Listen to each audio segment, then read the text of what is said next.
Good morning, everyone. My name is Senator Jayanne Major of the Commonwealth of the Bahamas, and it is my privilege to welcome you to this important conversation on the prevalence of sexism, harassment, and violence against women in Parliament across the Caribbean and the Americas. As we know, women in political life often face unique and disproportionate challenges, not only in breaking barriers to leadership, but also in navigating the persistent threats of sexism, harassment, and even violence. Today, we are honored to have with us two distinguished leaders, Senator the Honorable J. Lachelle Adderley and the Honorable Thea Garcia Ramirez, who will share their experiences and insights to help us consider the way forward towards safer and more equitable spaces for women in public spaces. Our first speaker for this morning's session is Senator the Honorable J. Lachelle Adderley, President of the Senate of the Commonwealth of the Bahamas. Senator Adderley is the fifth woman in our nation's history to hold this distinguished position, having been appointed in October of 2021. She's also made history alongside the Speaker of the House of Assembly, the Honorable Patricia DeVoe, marking the first time women presided over both chambers of Parliament simultaneously. Her professional career began as an economist with the Central Bank of the Bahamas and later as a trust officer with a leading Swiss bank. As an attorney, she has worked as a civil litigator and currently serves as in-house counsel and corporate secretary for a group of companies. As a seasoned corporate attorney and regulatory compliance professional, Senator Adderley has brought her legal expertise and passion for public service to national leadership. In her role as Senate President, she continues to be a strong advocate for elimination of gender-based violence against women and girls, gender equality, and increased representation of women in Parliament. It was under her leadership as Senate President that the rebirth of the Youth Senate was realized. In addition, a high priority is placed on the Senate body collectively engaging in bipartisan community outreach programs in marginalized communities. Senator Adderley is a current member of the Northern Caribbean University Foundation Board of Directors, the Bahamas Bar Association, and Middle Temple Inn, and she's a former member of the Judicial and Legal Services Commission, the Bahamas Air Holdings Limited Board of Directors, Bahamas Academy Board of Directors, and the Southern Bahamas Conference of Seventh-day Adventist Constitutional Committee. Senator Adderley's work-life balance enables her to participate in racquetball and badminton, her favorite sports. She also enjoys reading, gardening, and traveling. She's a lover of the arts. She can frequently be found visiting the opera, museums, or watching Broadway productions. She strongly believes in giving back to the community by engaging in civic duties, mentoring young adults, and providing assistance to the elderly. She considers spending quality time with her immediate family and close friends an absolute must. Above all, she's immensely proud to declare and share her motto, "With God, all things are possible." Please join me in welcoming Senator the Honorable J. Lachelle Adderley.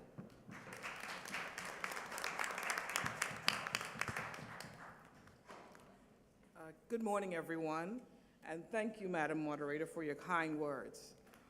Honorable parliamentarians, distinguished delegates, and guests, sincere gratitude is extended for the kind invitation to address this august body on the occasion of the 47th Regional Meeting of CPA.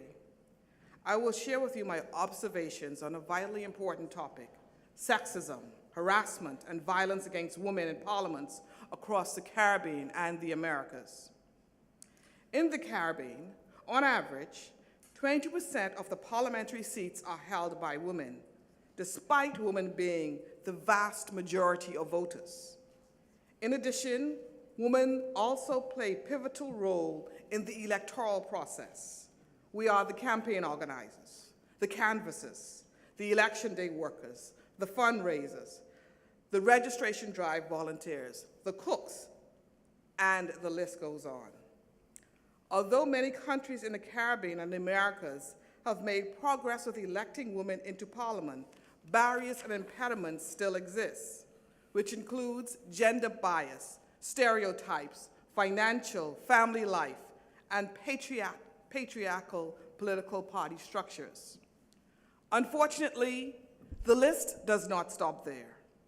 A serious obstacle to women political participation is sexism, harassment, and threats of violence, which has widespread and far-reaching consequences. These attacks damage reputations and careers of women candidates, silence their voices, and discourage representative politics. Violence against women in politics is often defined as any act of gender-based violence or threat of such acts that results in or is likely to result in physical, sexual, psychological harm or suffering, and is directed against women in politics because she is a woman or affects women disproportionately. In a 2018 study by the Parliamentary Assembly of the Council of Europe and the Interparliamentary Union entitled Sexism, Harassment, and Violence Against Women, it was found that 85.2% of the surveyed women parliamentarians suffer psychological violence in the course of their term in office. The same study showed that female parliamentarians under the age of 40 were more frequently subjected to psychological and sexual harassment, and female members of parliament active in the fight against gender inequality and violence against women were often singled out for attack. Research also shows that position matters. Women politicians in top leadership positions are more exposed to violence than women in other political positions. In addition, women do not only experience violence in politics on the same basis as their gender, they can also be exposed to violence in politics due to their perceived ability, sexuality, race and ethnicity, religion, national origin, language, religion, or geography. This means that, what does this mean?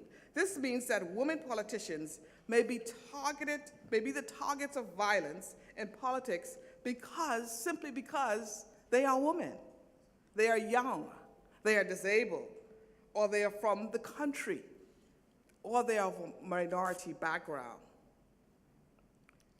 In various global surveys, women shared their personal stories of the psychological impact of violence. A woman parliamentarian observed that they talk about your body as if it is to put you in your place to prove that they don't take you seriously. How many of you have had that experience? Don't answer. Don't put up your hand. Janine Compton Anton, a former politician from St. Lucia, said that she was thought of first as a woman and only second as a parliamentarian. She also noted that for her third-year budget debate, she wore the same suit as she wore for her first budget debate. The comment after the debate was, "Do you see that she's wearing the same suit?" The comment was not on the substance of her budget contribution.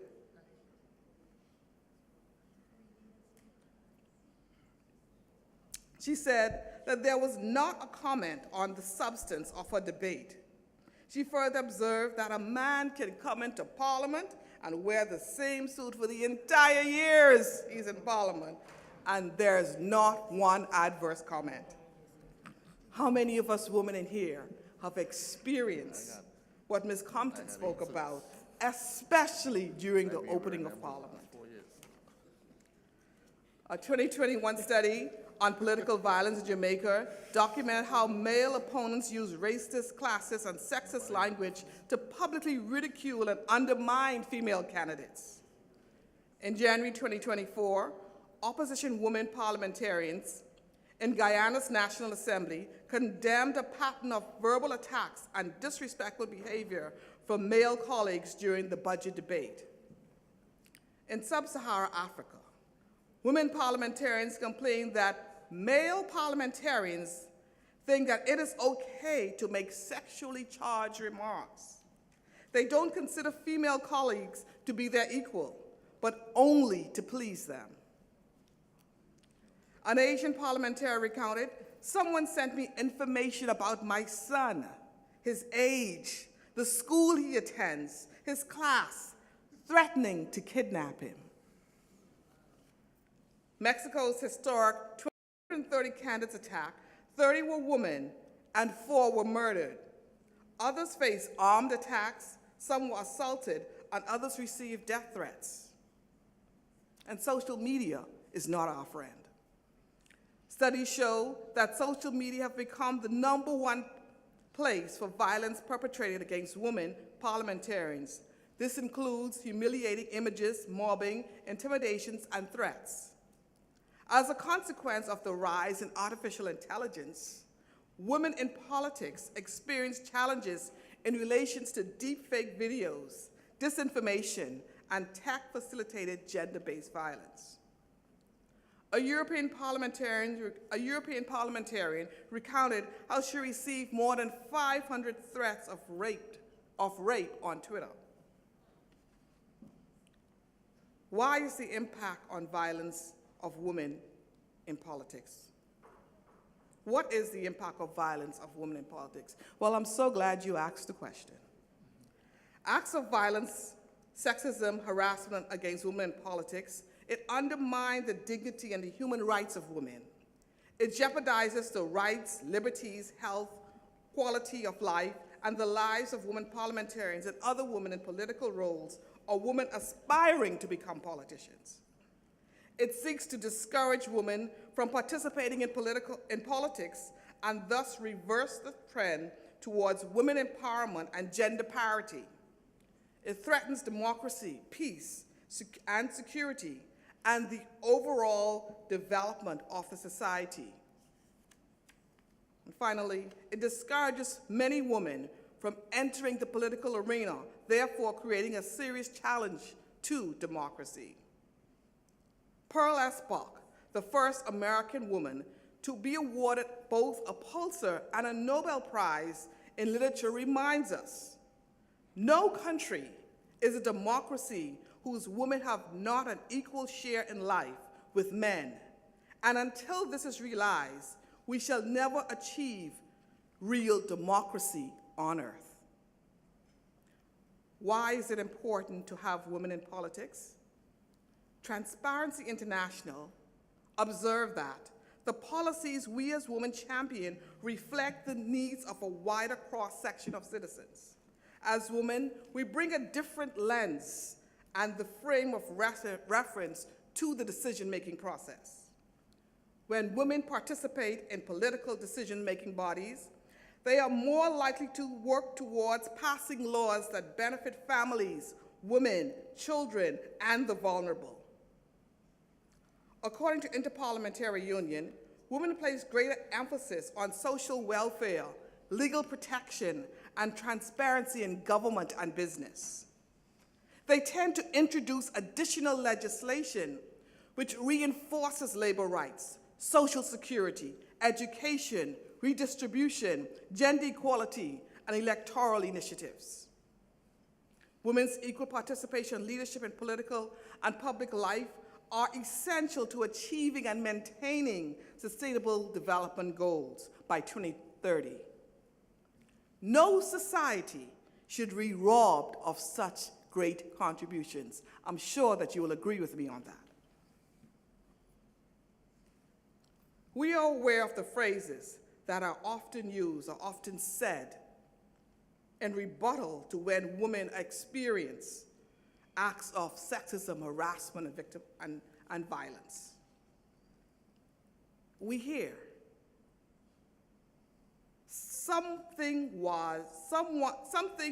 it is something one has to deal with. Have we heard that before? Or is it just me? It's just part of the politics. Have you heard that one before? Politics is a nasty game. Politics is a man's game. Or don't be a crybaby. cry baby sour lime. You know, remember the riddle. Addressing these problems is crucial to building true representative politics and requires a multidimensional approach. In the past 3 decades, several parliaments around the globe have taken steps to address serious concerns of sexism, harassment, and violence against women in politics through legislative initiatives, institutional reforms within Parliament, awareness, and training. External to Parliament, there has been activism and awareness-raising campaigns and other sensitization campaigns. Some of the best practices show that it is essential to have strong and strictly enforced laws on gender equality and violence against women. Laws are required to combat violence against women offline and online. Parliaments can adopt and implement legislation prohibiting and criminalizing violence against women in politics. In May 2012, Bolivia passed a landmark legislation which specifically addressed and criminalized political violence against women. This law has had an influential impact on other nations' attempt to address violence in politics. In 2016, the Bolivian law was amended to prohibit people with backgrounds of violence against women from running for political office. Mexico followed this example by amending its law on violence against women and its electoral legislation to incorporate a definition of acts of political violence against women. In Tanzania, the law on violence against women also includes political violence. In addition to physical violence, it recognizes forms of economic, sexual, political, and psychological violence. Adopting law to define cyber harassment, including technology-facilitated gender-based violence, and provide mechanisms for reporting abuse was implemented in some countries. For example, in Australia, they established the world's first independent online safety regulator called E-Safety Commissioner. It has robust powers to educate and protect both adults and children on most online platforms and forums. I now turn my attention to institutional reforms in parliaments. Parliaments can develop an internal policy or code of conduct for parliamentarians and staff against harassment and gender-based violence. These policies can precisely define prohibited behavior and penalties. They may also call for an independent complaints mechanism, such as investigations by independent parliaments. The UK has set up an independent complaints and grievance scheme, which handles complaints related to bullying, harassment, and/or sexual misconduct. Awareness and training. Awareness raising and sensitization training should be given to parliamentarians and parliamentary staff on acceptable behavior and what behavior constitutes harassment, sexism, or harmful conduct or behavior. Run mandatory and regular online or offline courses for all new parliamentarians and new staff members, and arrange for regular seminars and workshops on the topic of violence and harassment. Advocacy and activism. Solidarity by parliamentarians, staff of parliaments, women, men, civil servants are needed to promote a zero tolerance.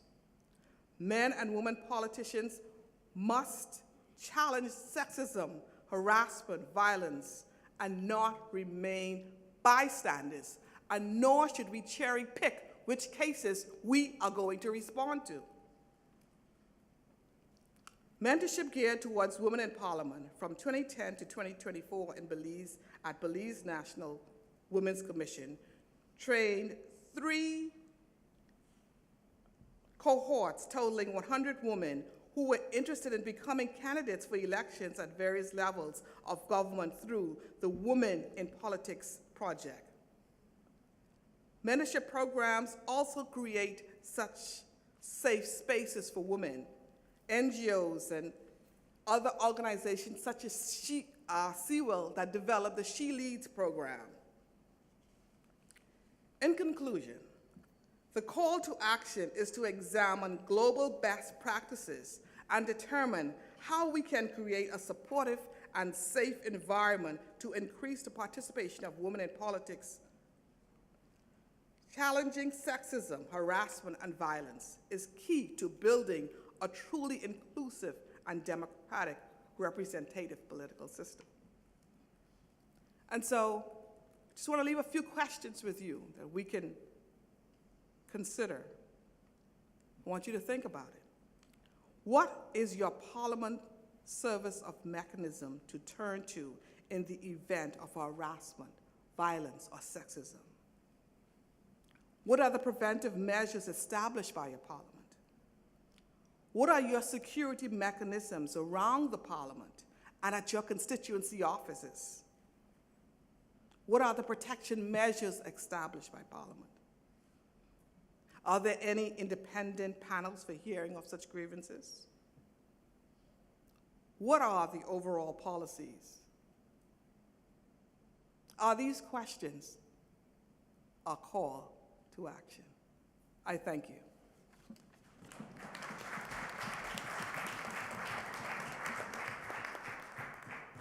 Thank you, Senator Adderley, for such a thought-provoking and insightful presentation. You've hit on a lot of points that I'm sure touch home for many of the women in the room, so thank you very much for that. Joining us now is our second speaker for today's session, the Honorable Thea Garcia Ramirez. The Honorable Thea Garcia Ramirez is the area representative for Corozal Bay in Belize and the Minister of Human Development, Family Support, and Gender Affairs. She's a trailblazer in both public service and politics, holding the historic distinction of being the first woman appointed as General Manager of the Belize Airports Authority. Her commitment to national development is further reflected in her leadership roles as Chair of the National Women's Commission, Commissioner of the People's Constitution Commission, Chair of the Corozal Think Tank, and as a member of the Board of Directors of the Social Investment Fund. Her work is deeply rooted in advancing equity, dignity, and inclusive progress for all Belizeans, particularly the most vulnerable. Her passion for community engagement began at the age of 13 through youth advocacy, where she served as the Vice President of the Corozal District Youth Commission and as a national executive member of the Belize Youth Movement. She's held key political leadership positions, including chairperson of the People's United Party's Corozal Bay Executive for 2014 to 2018, and is the only woman ever elected as the chair of the influential PUP's Northern Caucus, a role she's held from 2015 to 2018 and resumed in 2023. As chair, she represents the interests of Norteños on the national executive of the People's United Party, the highest decision-making body within the organization. Her enduring vision is one of purpose-driven service, guided by the ideals of equity and equality, fostering communities that leave no one behind. Please join me in welcoming the Honorable Thea Garcia Ramirez.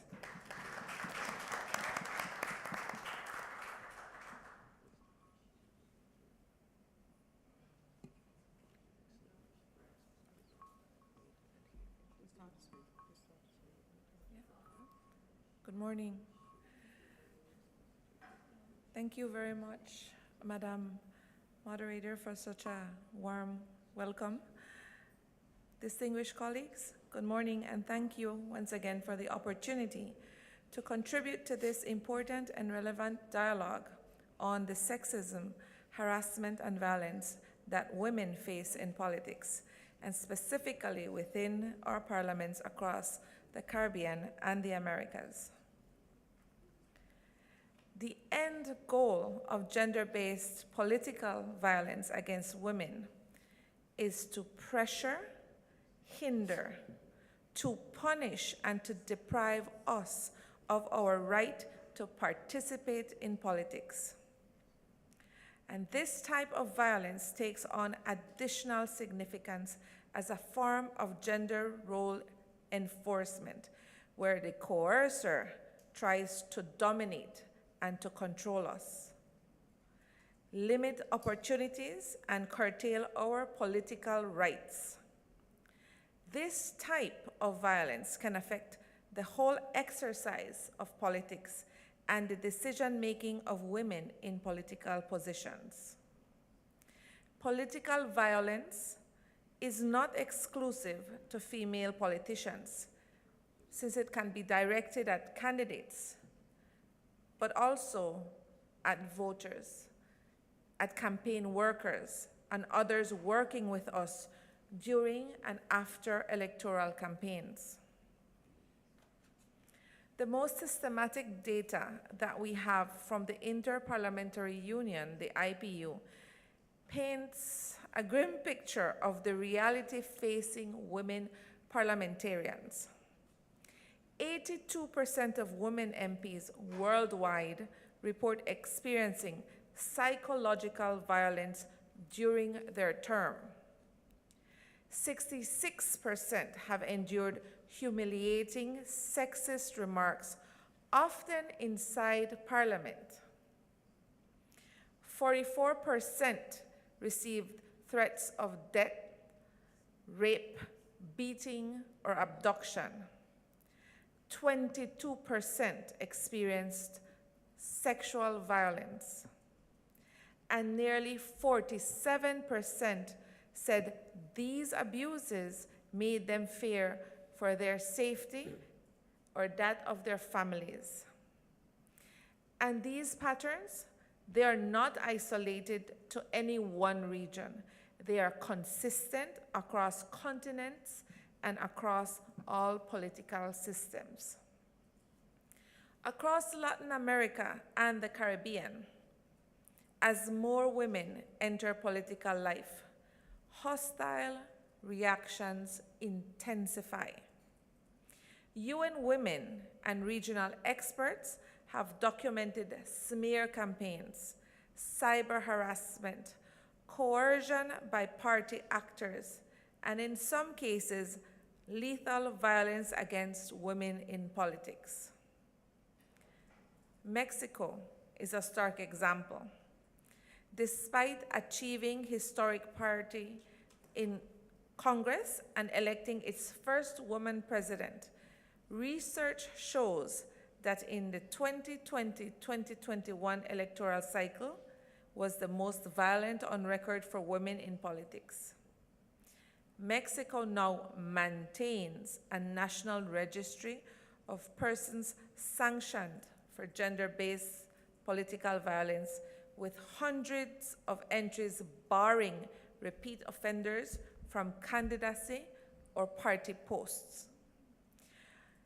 Our own Caribbean context reflects a dual challenge of structural unrepresentation of women in parliament, as well as cultural and institutional sexism. Representation remains uneven. CARICOM countries average only about 14% women MPs compared to 25.2% across Latin America. Just Guyana and Trinidad and Tobago meet 30% critical mass thresholds, so kudos to them, while Jamaica stands just under it. This numeric underrepresentation leaves women parliamentarians often isolated, without peer support in male-dominated chambers.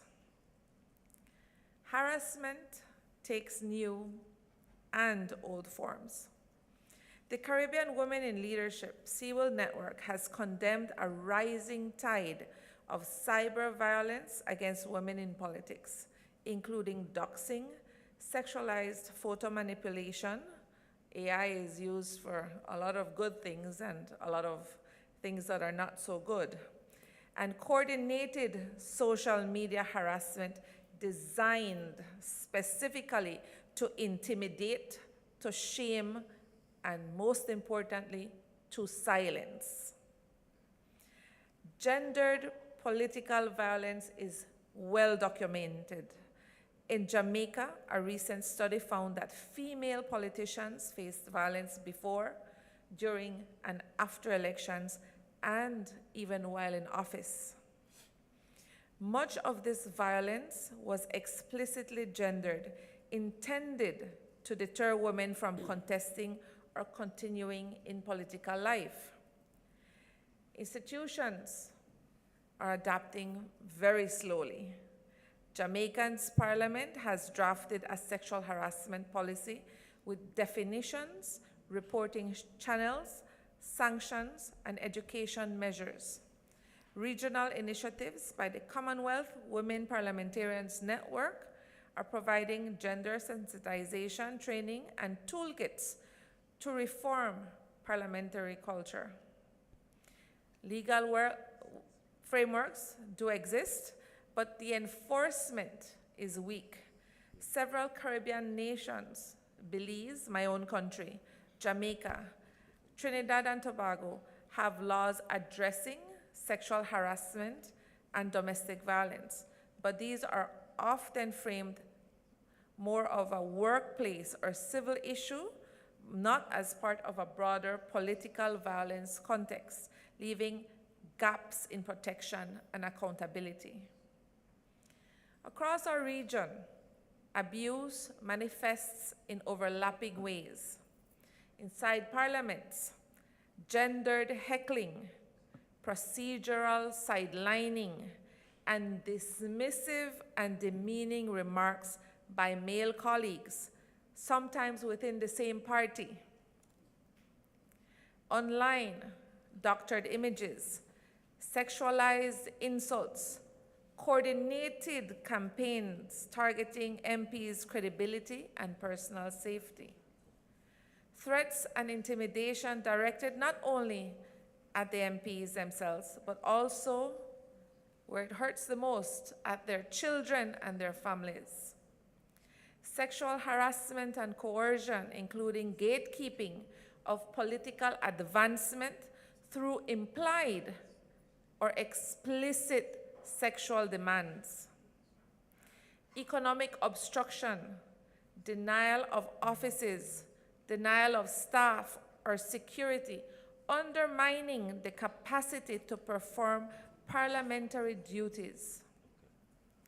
The intent is often very explicit: to silence, to deter, to punish women who speak up, particularly on women's rights, on equality, or other controversial matters to the patriarchy.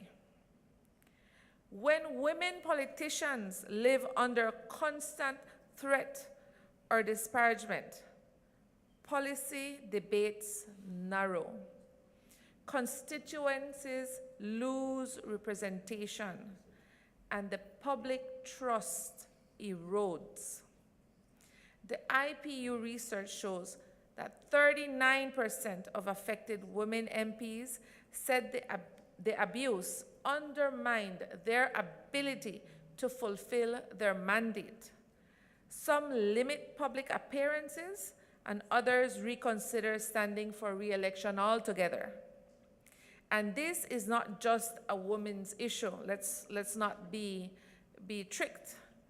It is a direct assault on democratic competition and accountability. Our region has innovated important frameworks. I have to add. The Inter-American Convention of Belém do Pará affirms women's right to live free from violence in both public and private life.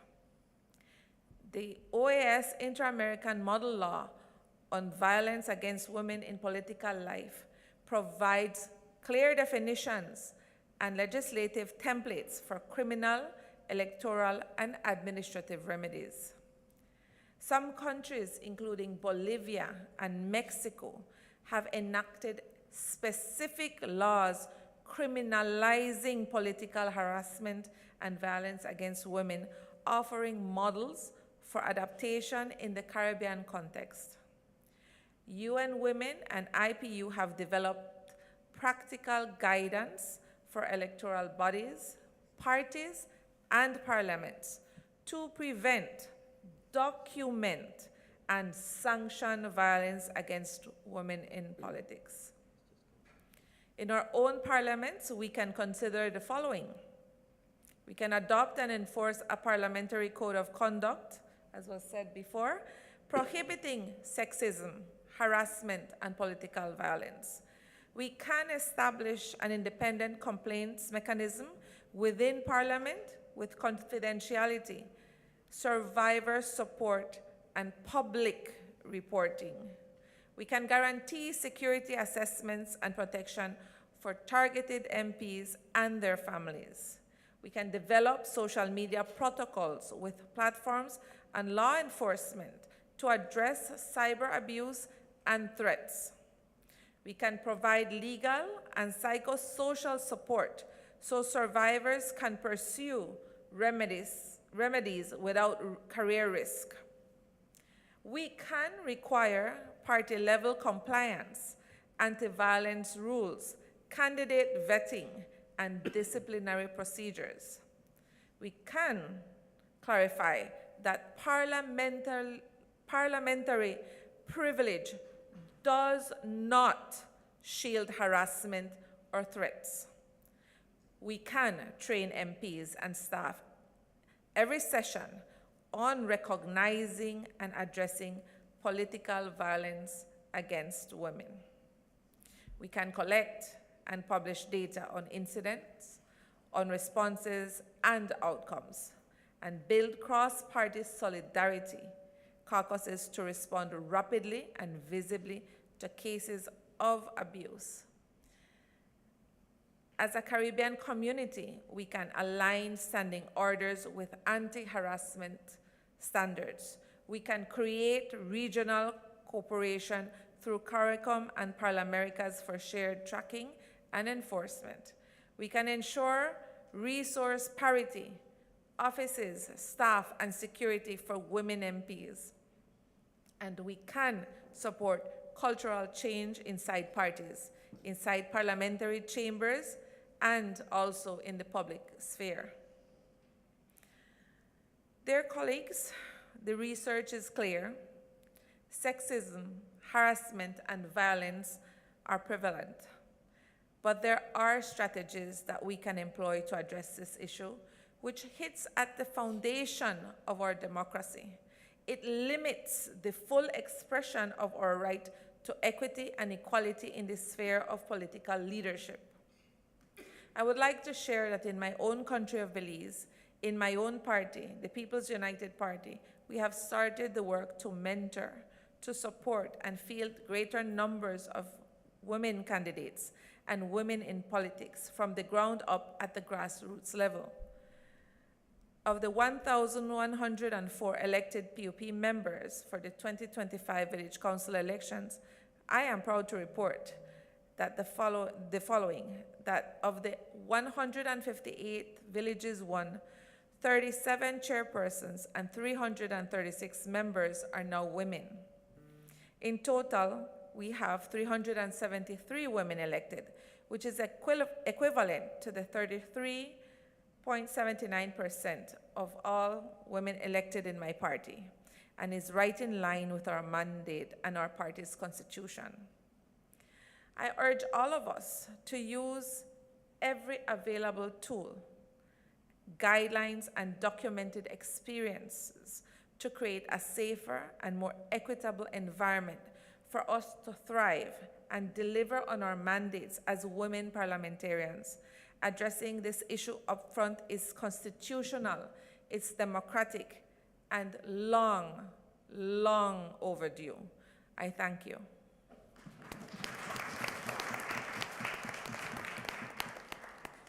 Thank you, the Honorable Thea Garcia Ramirez, for such an informative presentation. I think one thing that's clear is that our experiences are not unique to any particular group of women, any particular race of women. We all unfortunately share these same unfortunate experiences. And while we've come a long way, we still have a long way to go to improve the rights and the experiences of women across Parliament and across the Caribbean and the Americas. So I thank you very much for that. I'd like to open the floor to any questions, comments, or interventions. And I ask that before you speak, before you go into your comment or question or intervention, that you say your name and where you're from.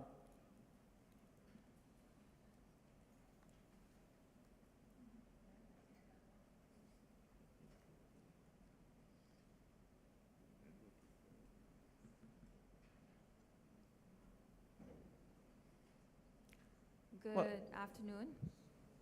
You were going to speak, Abby? Oh, good afternoon. I am Catherine Ebanks-Wilkes, Minister of Health, Environment, and Sustainability from the Cayman Islands. I've enjoyed this discussion, and I want to thank the panelists. I'm happy that we are having this discussion here amongst our male colleagues. Many of the ladies here attended earlier this week the women's conference, and a lot of what you shared sounds very similar to what we discussed about women, collaborating with each other. And I just wanted to thank you for ensuring that this was on the agenda today. And I know that, I think it was Speaker Blanchett, she spoke earlier about the importance of women in this space supporting each other and even defending each other. Social media is certainly not kind to us in these roles, and as you mentioned, also to our supporters and campaign teams. But also just wanted to thank the men in the space who continue to support us women and advocate for us. And I believe that the fact that we're having this discussion here in this regional conference is a testament that we're moving forward. So it's just really a statement to say thanks. And I'd love to hear from some of the men in the room about, this important topic. Thank you.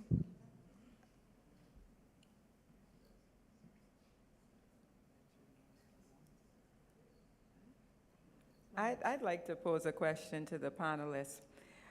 Both of you have made significant strides and broken significant barriers in your respective countries. So are you able to share some of the challenges that you would have experienced personally along your journeys as women in Parliament?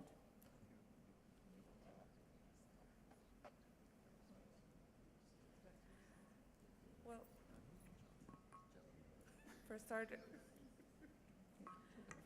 starters, getting elected is quite a challenge because you're not given the same resources. You're seen as, maybe the extra person in the room that they need to make government. So you're not always given all of the resources as your male counterparts. So that was one significant challenge. So you have to, I had to become very creative, and I had to ensure that the group of women, because the campaigners are mostly in my country, at least in my constituency, are maybe 90 to 95% women. So I had to really lean heavily on getting the word out and a very robust house-to-house campaign that started maybe a year and a half before anybody else started, because I knew that the resources wouldn't flow as greatly to me. So that is a huge deterrent and a huge barrier to any woman seeking a role in politics. You're always the underdog. Your party is not going to bet on you at the first, if there is any man, even if less qualified to fulfill your role, they will back him instead of you. So you have to work 5 times as hard to be considered half as good. The good thing about women in politics is that we're up for the challenge, and we love to see them eat crow and prove to them how wrong they are all the time. you. I love that. Thank you. Well, I serve in the Senate, and so, unlike my colleague, there wasn't an election, so to speak, to win. But when I became a senator, I had about maybe, I don't know, 4 or 5 days' notice that I would become a senator and then president of the Senate. So imagine, as a woman, you're scrapping around trying to get a speech ready, trying to get clothing, trying to speak with Mr. Forbes to find out what is the script, what do I do, what does this mean, what does that mean? And so initially it was quite challenging, and there was not a book I can pick up and read that will tell me what to do or where to go, what's next. And so there was not like a women's caucus or any type of initial structured training, I should say, structured training.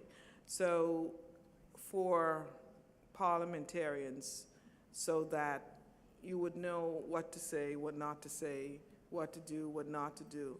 It's you know, the challenge is you have to figure it all out, not just for the opening of Parliament, but throughout your tenure. And then it's always the time constraints in terms of having those challenges and having to figure out how do I satisfy all of the very aspects of my life and still give the best to what you were called to do, to your public service or duty. And then there's the aspect of resources. People don't fully understand that you're not an elected official. And so they're constantly requesting additional assistance, and any number of assistance. Oh, come here, can you do this, or can you do that, or can you donate here, or can you just give?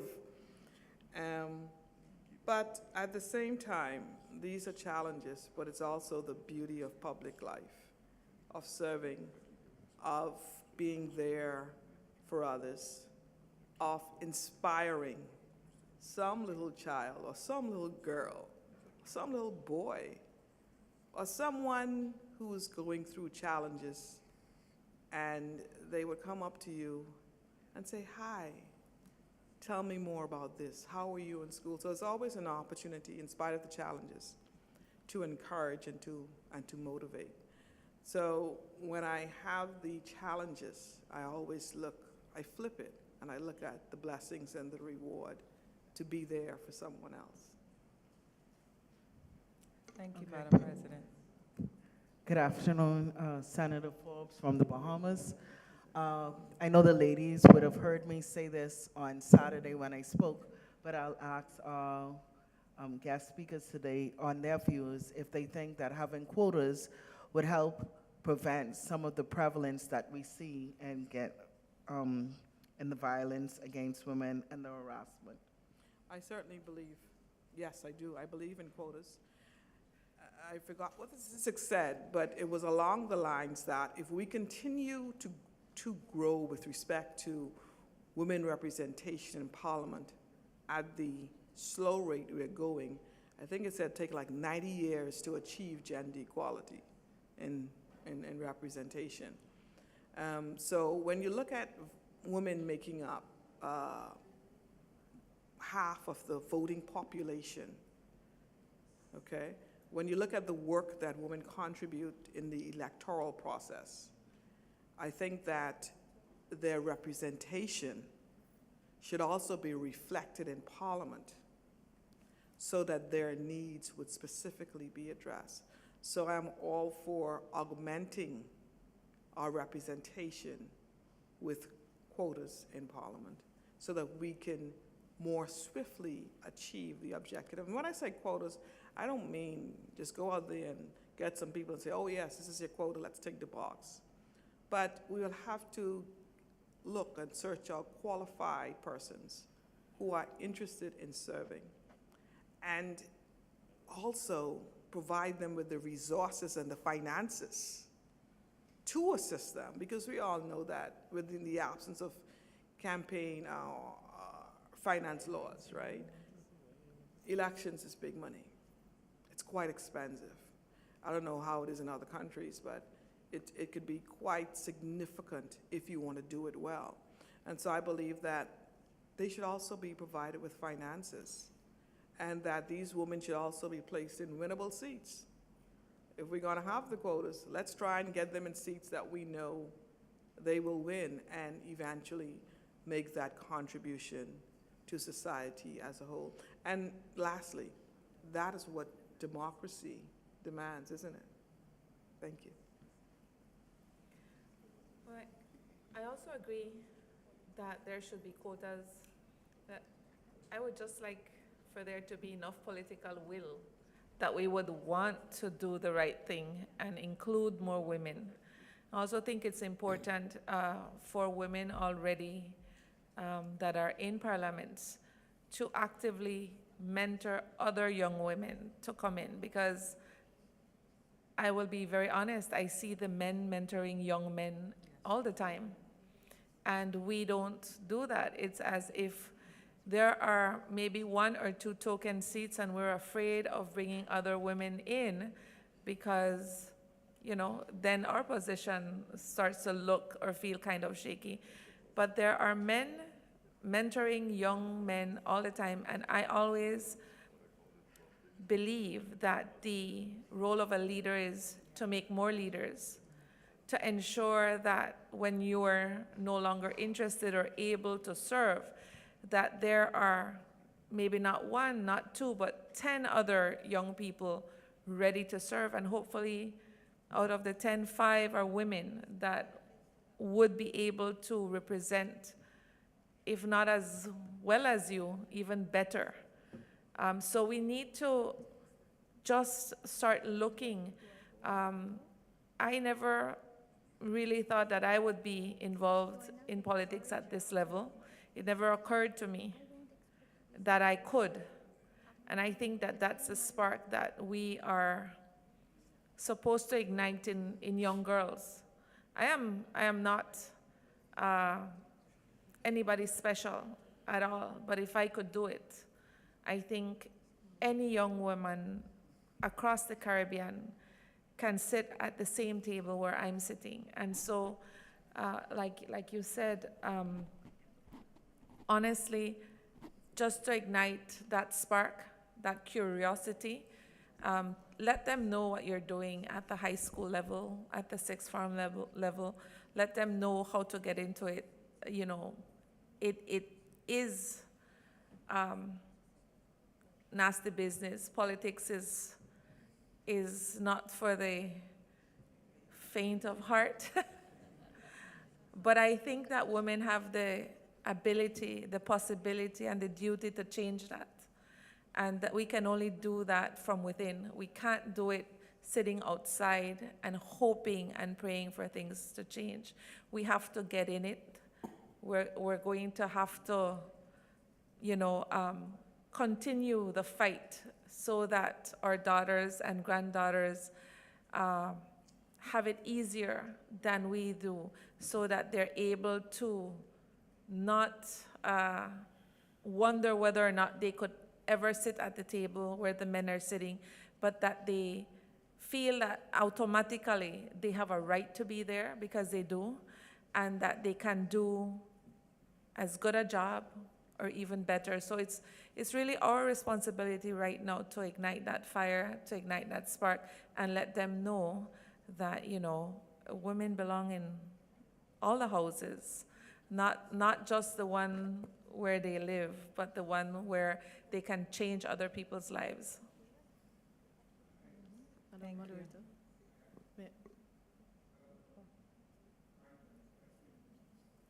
All right.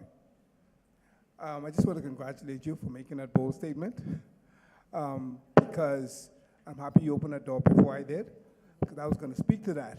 A lot of times, you do have situations where men feel threatened, but if you were to be honest, a lot of times, a lot of the pushback comes from the same gender. It comes from women, who tend to hold women down a lot.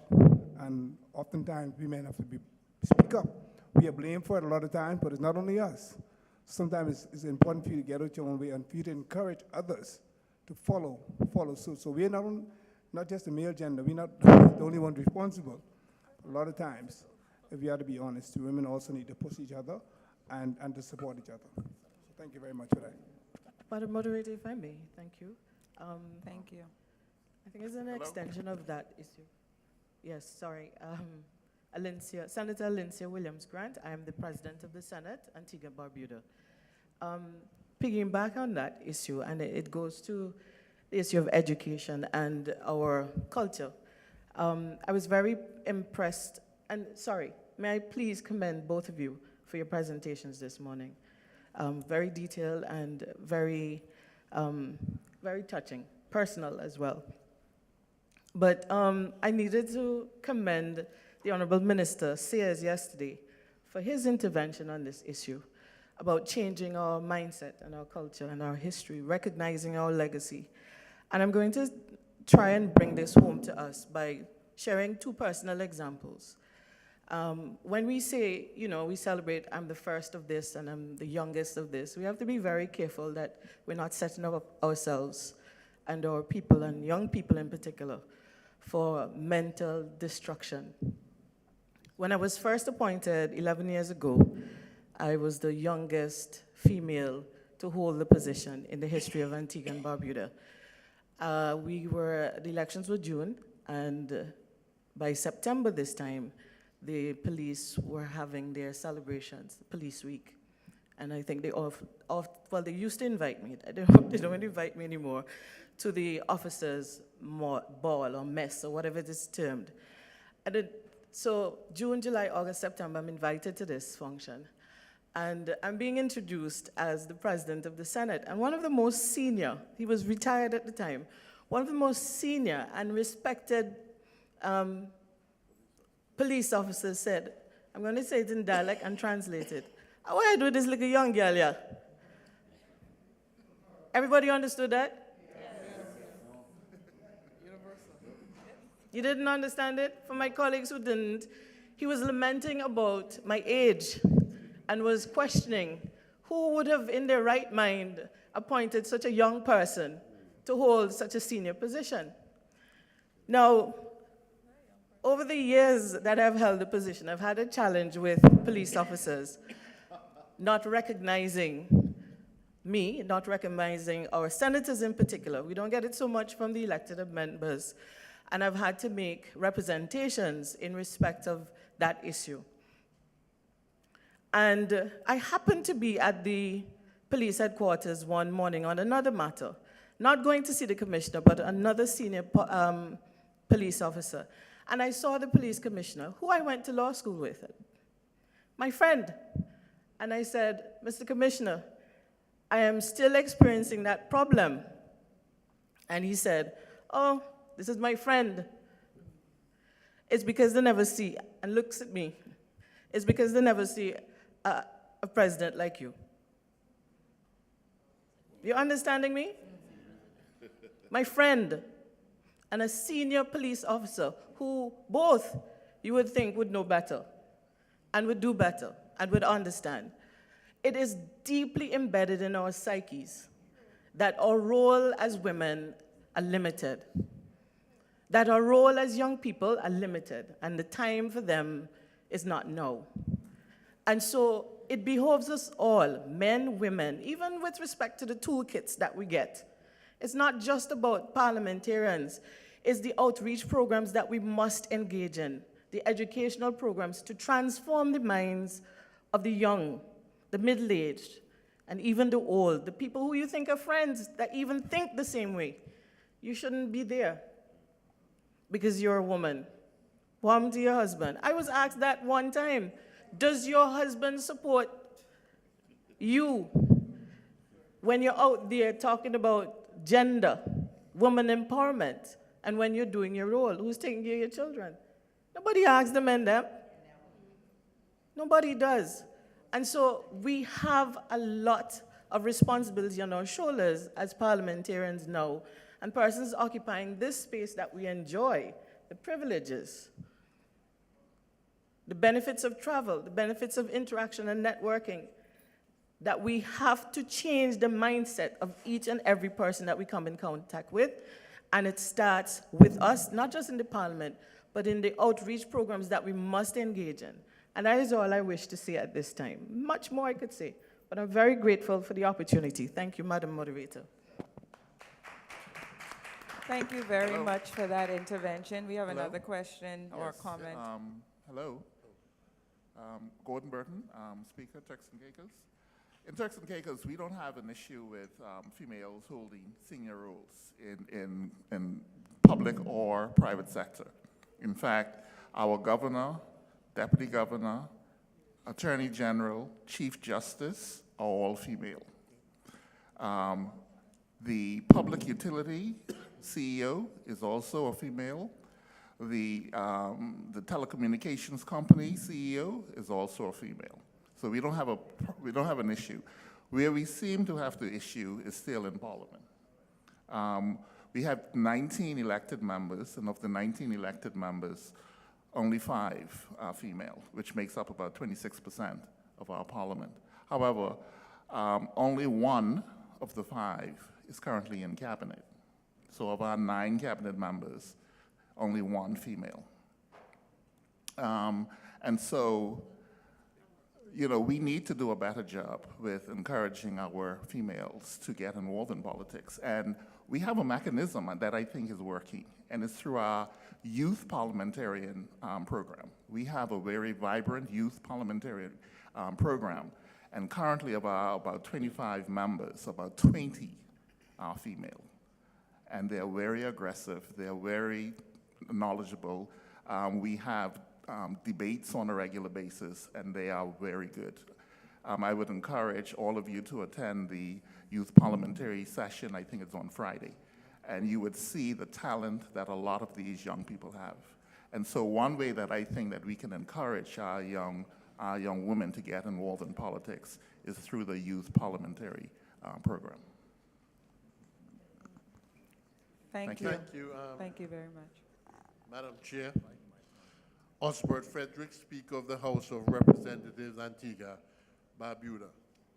My esteemed President of the Senate is being very modest. You know, she just said she has a lot more to say, so I'm going to say it. She has, over the years, conducted a mentoring program she calls the President 10, where she takes 10 young ladies from our high schools in Antigua and has a tremendous program for them. She takes them out, she brings them to parliamentary session, like at the debate, the budget presentation, the opening of Parliament, and it's amazing to see how very interested they are in the going on of Parliament. And I am sure that, as the Trinidadian Calypsonian say, in time to come, that we are going to see some of those young ladies taking up very important political and other positions in our country. Because of her work, she has also impressed upon me to start a similar program for young men in my country. She even came up with a name for me, so I didn't even have the responsibility of finding a name. She calls it the Speaker's Table, right, which I think is very impressive. And while we're talking about our women, and that's the forum today, last night as we were leaving the dinner, on my exit, the song that was playing is Where Have All the Flowers Gone? I remember that song from a young boy in school, and there's a verse that says, where have all the young men gone? And it says, gone to be soldiers, everyone. When will they ever learn? I wish that in my country I could say, answer the question, where have all the young men gone? They've gone to be soldiers. I wish I could say that. It seemed to me a more applicable statement is that they've gone to the prisons. They've gone to the side of the roads. They've gone to the graveyards, right? And so we have a responsibility as men too, and I'm switching the coin here today, to help our young men. Because if we don't, the very young women that we're talking about empowering, where are they going to find soulmates? Thank you. Thank you. Are there any other comments, questions, or interventions from the floor?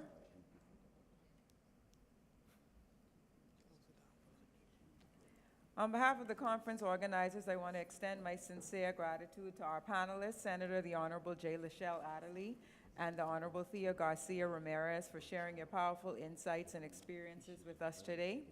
This conversation is certainly not an easy one, but it is absolutely necessary. Your voices remind us that creating safe and inclusive spaces for women in politics is not just a matter of equality, but of strengthening our democracies. To all of you in the audience, thank you for making this such an engaging discussion and for sharing your experiences from your various countries. The responsibility to confront these issues does not end here. It continues in the work we do, the policies we shape, and the cultures we build. With that, I officially close our session with gratitude again to our panelists and to all of you for being part of this important dialogue. Lunch is served downstairs in the Tamarind Marketplace. Please enjoy.